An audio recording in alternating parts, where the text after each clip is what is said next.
শুরু করলো, কিন্তু আমরা কিন্তু কখনোই বলি না যে আমরা বিবাহিত মানুষ। ওই সেললার সাথে কন্টেন্টের সম্পর্ক ছিল।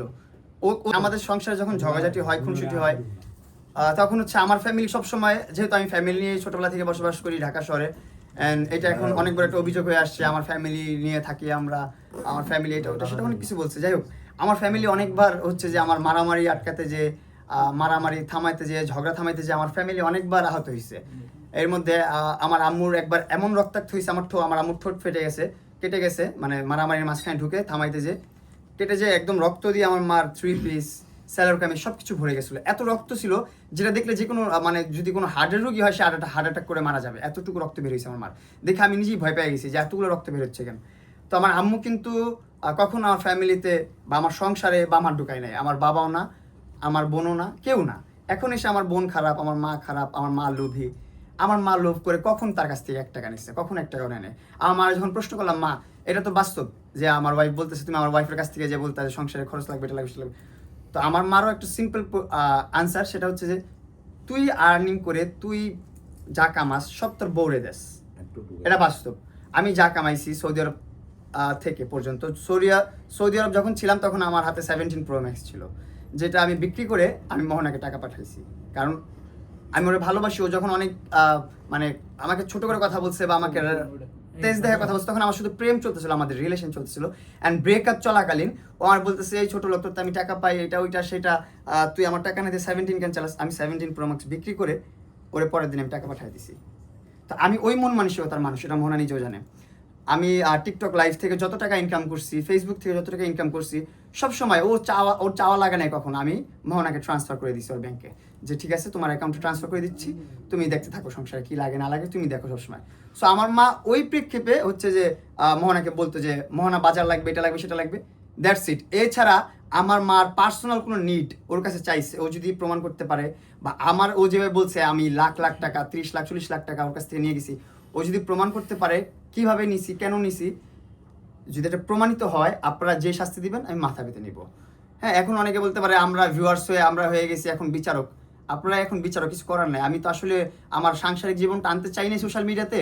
আমার ওয়াইফ নিয়ে আসছে, অ্যান্ড ওয়াইফ নিয়ে আসার পিছনে অনেক রিজন আছে। এর পিছনে ওর ফ্যামিলির হাত আছে, এক। সেকেন্ড হচ্ছে লিখনের হাত আছে, থার্ড হচ্ছে লালার হাত আছে। আপনারা দেখতেছেন যে কোনো জায়গায় আমার সমস্যা, দুনিয়াতে এত মানুষ নির্যাতিত হইতেছে, ও বলে যে আমি যেখানে নির্যাতন সেখানেই আমি লিখন হাজির। তাহলে তুমি এত মানবতার ফেরিওয়ালা, মানবতার ভ্যানগাড়িওয়ালা, তো তুমি ওই মানুষগুলোর পাশে যাও না। শুধুমাত্র মামুনকে যেভাবে ডাবানো যায়, মামুনকে যেভাবে ক্ষতিগ্রস্ত করা যায়, মামুনকে যেভাবে হ্যারাসমেন্ট করা যায়, সেই ক্ষেত্রে তুমি অল টাইম অ্যাক্টিভ থাকো। তাহলে তুমি কোন টাইপের মানবতার ভ্যানগাড়িওয়ালা, এটা তো বোঝা যাইতেছে যে পার্সোনালি ব্যক্তিগতভাবে আমাকে অ্যাটাক করতেছে, আমাকে ধ্বংস করতে চাচ্ছে। আপনারা দেখবেন লালার সাথে আমার পরিচয় 2021-এর শেষের দিকে। আমি সোশ্যাল মিডিয়াতে কাজ করি 2018 সাল থেকে, এবং আমি ফ্যামিলি রান করতেছি, আমার ফ্যামিলি আমি চালাই 2018 সাল থেকে। তারপর এখানে 3-4 বছরের একটা গ্যাপ আছে। এর মধ্যে হচ্ছে হুট করে লালাকে আমি আমার একটা ডাহার্ট ফ্যান হিসেবে পাই। ফ্যান হিসেবে পাওয়ার পর আমরা কন্টেন্ট করা শুরু করি, কাজ করা শুরু করি, অনেক মোটা অঙ্কের আর্নিং আসা শুরু হইলো আমার ফেসবুকের অ্যাকাউন্ট থেকে, ফেসবুকের পেজ থেকে, সব জায়গা থেকে স্পন্সর আসা শুরু হইলো। তো কন্ট্রোভার্সিটা দেখতেছি যে আমরা যতই চেষ্টা করি কন্ট্রোভার্সি বন্ধ হোক, লালার মতো বলতেছি যে না আমরা বয়ফ্রেন্ড গার্লফ্রেন্ড না, আমরা রিলেশন করি না, আমরা হাজব্যান্ড ওয়াইফ না, এগুলো কেউ খাচ্ছে না, কেউ নিচ্ছে না, কেউ পছন্দ করতেছে না, ওইগুলোর ভিউ হচ্ছে না। যখনই আমরা একটু নেগেটিভলি করা শুরু করলাম, যখনই বলতে শুরু করলাম হ্যাঁ আমরা বয়ফ্রেন্ড গার্লফ্রেন্ড, আমরা সংসার করি, এটা করি, সেটা করি, তখনই মানুষ খাওয়া শুধুমাত্র কন্টেন্টের ক্ষেত্রে লালার সাথে থাকো, শুধু ভাইরাল হতে চাইছে অ্যান্ড ও সাকসেস। আপনারা জানেন পুরো বাংলাদেশে মহিলা কন্টেন্ট ক্রিয়েটর হিসাবে লালাকে সবাই চিনে কম বেশি। এমন কোনো মানুষ নেই যে চিনে না লালাকে, সেটা হোক নেগেটিভ ওয়েতে, পজিটিভ ওয়েতে। একটা ওয়েতে হইলেও তার একটা টিআরপি আছে, তার নামের একটা ট্যাগ আছে। এখন সেটা তৈরির পিছনে কিন্তু আমার অবদান আছে, সেটা এখন সে অস্বীকার করে, কারণ সে অকৃতজ্ঞ একটা মানুষ। আমি এটা কিছু যায় আসে না আমার। তার কাছ থেকে সলিড অ্যামাউন্ট আমি কখন নেই ওই মহিলার কাছ থেকেও। ওই মহিলা চায় আমি সারা জীবন তার কাছে থাকি, তার জন্য কন্টেন্ট করে দেই, তার মৃত্যুর আগ পর্যন্ত তার মানে এক কথা তার কথায় উঠি বসি। তো যখন দেখতেছে আমাকে সে কন্ট্রোল করতে পারতেছে, আমি তার সাথে থাকবো না। কারণ আমার তো জীবন আছে ভাই, আমার তো লাইফ আছে, ব্যক্তিগত লাইফে তার সাথে আমার কমিটমেন্ট ছিল। লালা আমাকে বলছে যে তুমি আমার সাথে যতদিন থাকবা, কন্টেন্ট করবো শুধু, আমরা শুধু আমাদের সাথে কন্টেন্টের সম্পর্ক, এর বাইরে কোনো কিছু না। তোমার ব্যক্তিগত জীবনে যখন তোমার মনে হবে যে তুমি মুভ অন করবা, তুমি তোমার মতন কাজ করবা, তুমি তোমার মতন আলাদা থাকবা, তুমি থাকতে পারো, এতে আমার কোনো সে নাই। তো এই জিনিসটা কিন্তু যখন আমাকে বলছে, তখন থেকে কিন্তু আমি আমার মতো করে কাজ করা শুরু করলাম।